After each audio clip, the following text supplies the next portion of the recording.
So thank you very much. I'll speak today of stratified spaces for frugal learning, and especially when dealing with low resources and low example, as we have heard in the main conference just before. So this is a joint work with Jan Tanwerdas, and so I'm Sylvain Chevalier. I'll give this is very preliminary results showing the potential of using stratified spaces for application in brain imaging. I'll start with a bit of context that is really the heart of the motivating for this work. So I'll speak a little bit about the carbon footprint, especially of AI, and the need for geometric green learning, before really roughly speaking about stratified space and how they could be applied to BCI. So just starting with some important elements to keep within the Paris Agreement of 1.5 degrees of climate heating.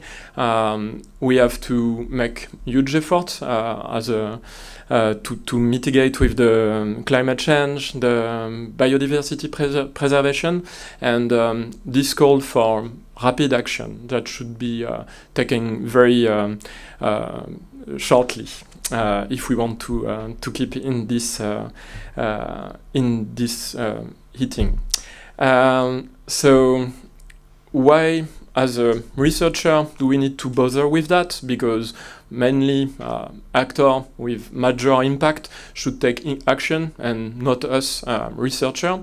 So I believe that scientist voices have very specific value in the public opinion, and that there is a call for congruence. So if they hear scientists as a big group speaking about climate change, they also wait for us to take action. So we have the possibility with the academic liberty to have a safe space to discuss and to propose solutions.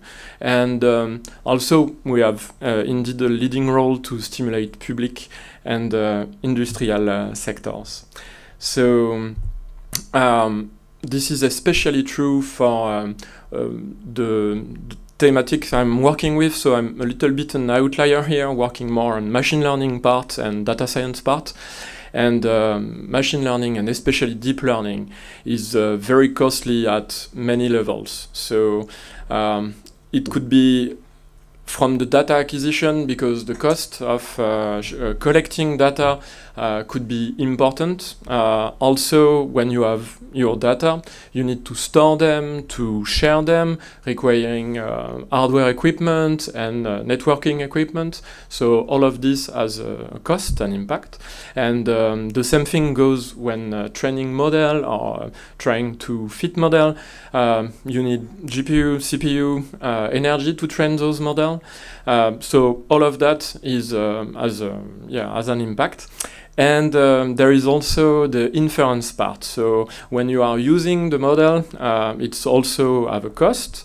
And there is this Jevon paradox, that is, when you are making more efficient or more widespread technology, it's nice, but it could also have a negative impact because it will be more widespread and people will use it more. So very common example for Jevon paradox is the battery of your phone. So the battery of your phone has very wider capacity in the last few years, but still you need to charge it every day because the hardware goes also, the application are drawing more on the battery. So even if the battery are better, we are using them more. So this is the paradox. And there is also the question of the applicative domain.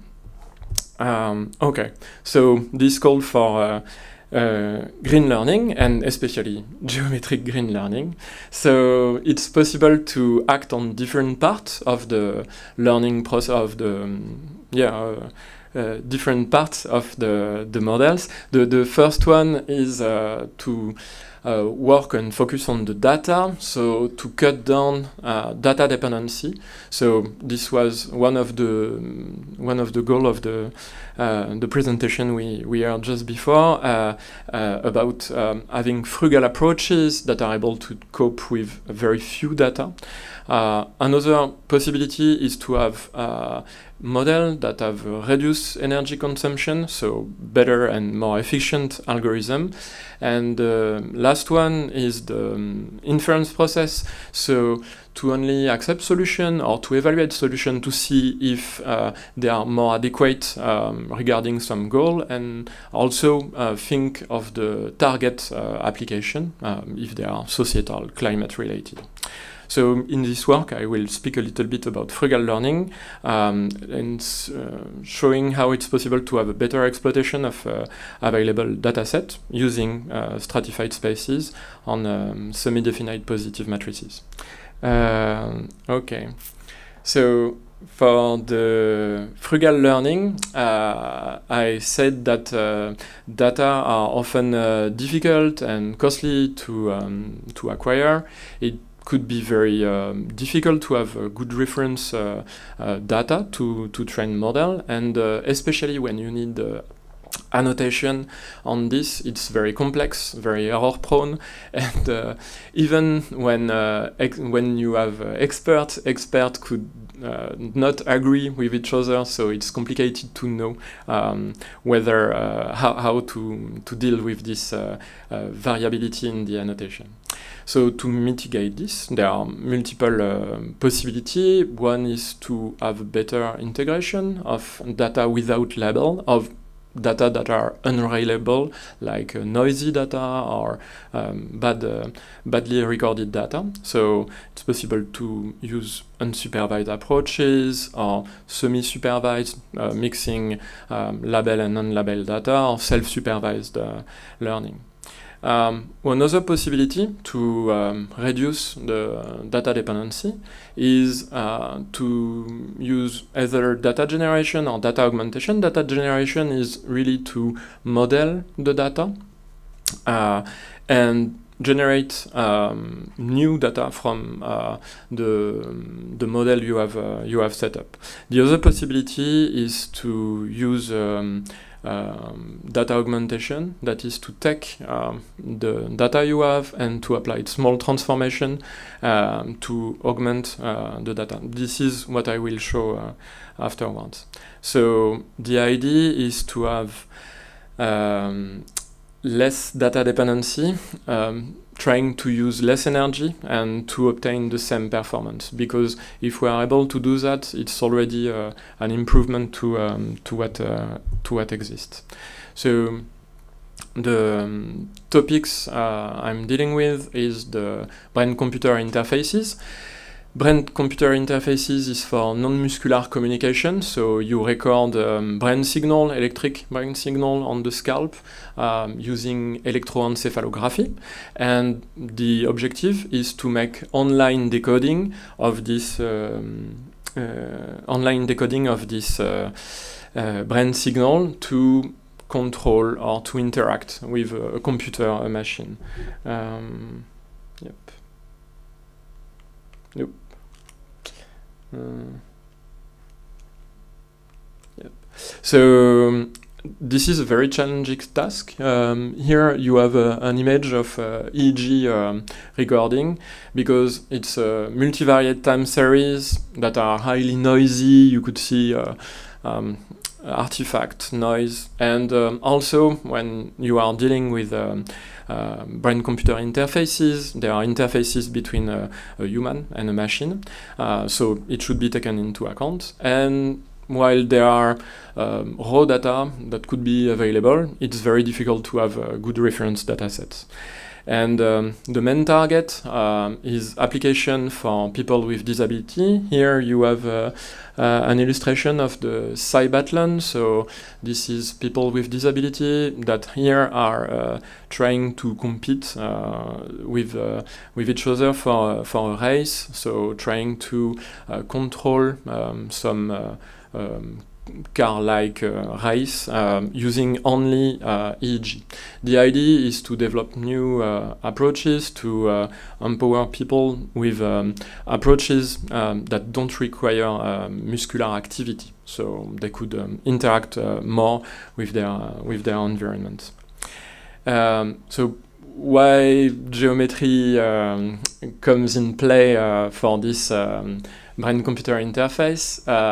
In fact, it's especially the symmetric and positive definite matrices that are interesting here, because covariance matrices are really at the heart of the most important techniques to deal with this huge block of data that is the spatial filtering, and the best approaches for filtering and extracting relevant information make heavily use of rely heavily on covariance matrices, and so it's possible to do classification based on those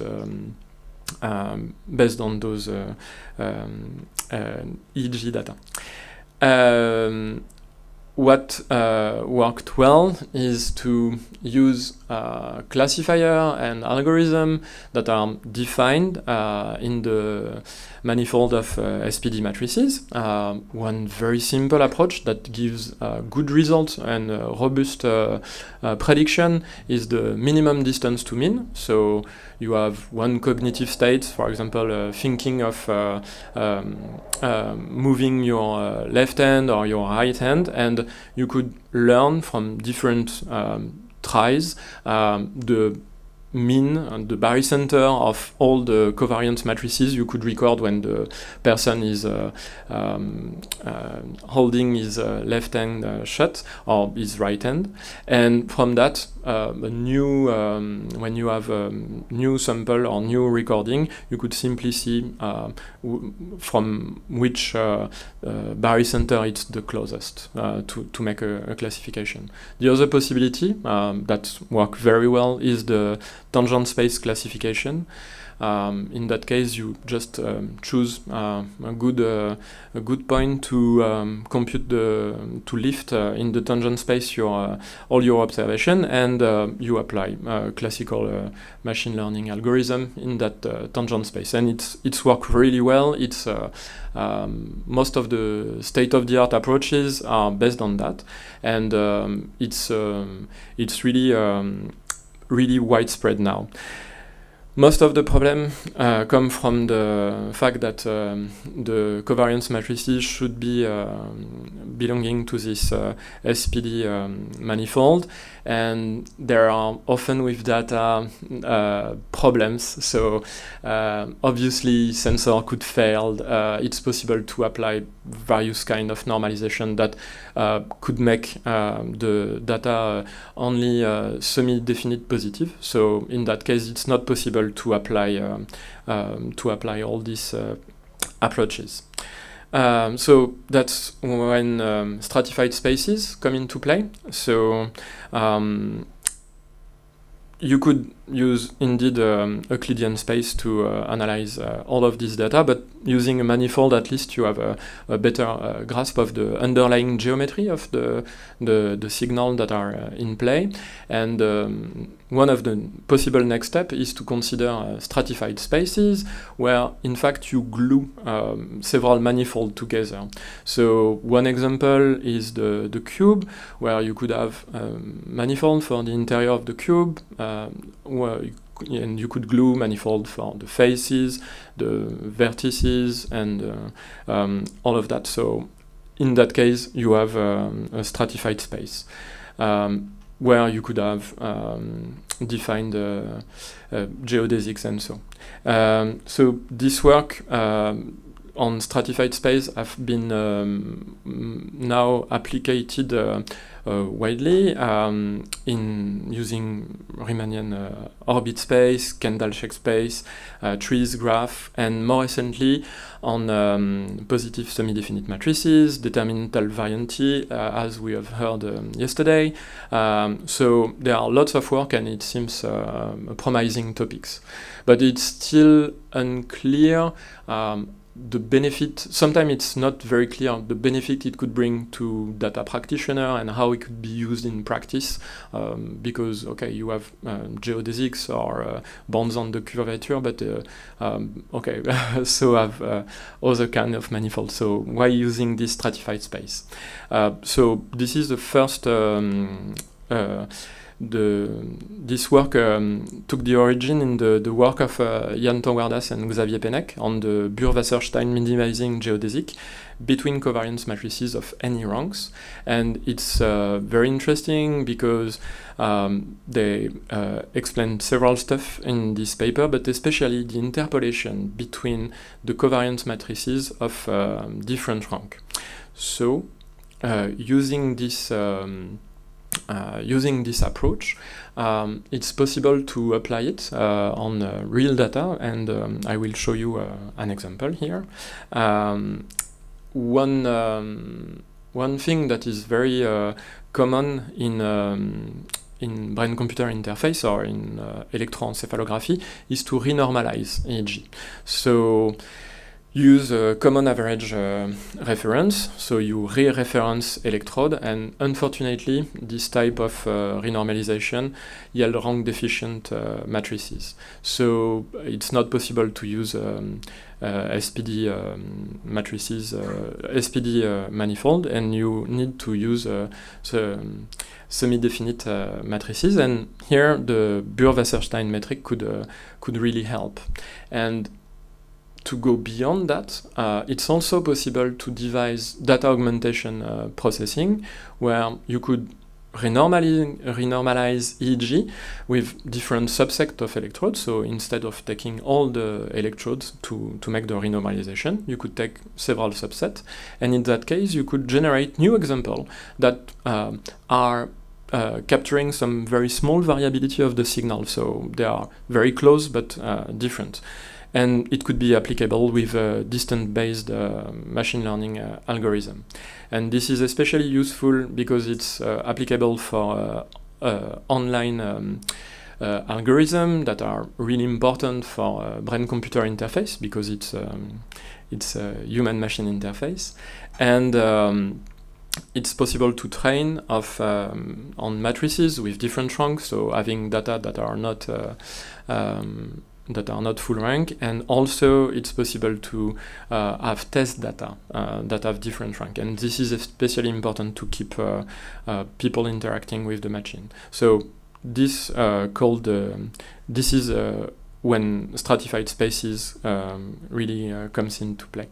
So we conduct a third experiment that show promising results using recording of different subjects with 20-ish electrodes.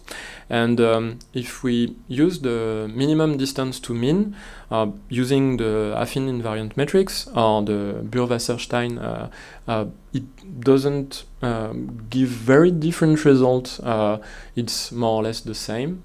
But it becomes, because the barycenter is not really shifted or moved by the augmented data, so it doesn't change most. But when you use tangent space classification, here logistic regression, it could even improve the results, and it's possible to have better results with fewer examples. So this is something that could really comes in handy. So in a nutshell, I presented an idea of where stratified space could mitigate real data variability, and emphasize the need for real frugal approaches, and that we need more green learning approaches. So to go further, if you want to know how to reduce your impact as a researcher, I encourage you to read this very short paper on 10 simple rules to make your research more sustainable. and also to contribute to open science and open science project like Germstat, where we have a nice demonstration here at every lunch session, and I'm leading the mother of all BCI benchmark study to have reproducible benchmark and reproducible science on a brain-computer interface. Thank you.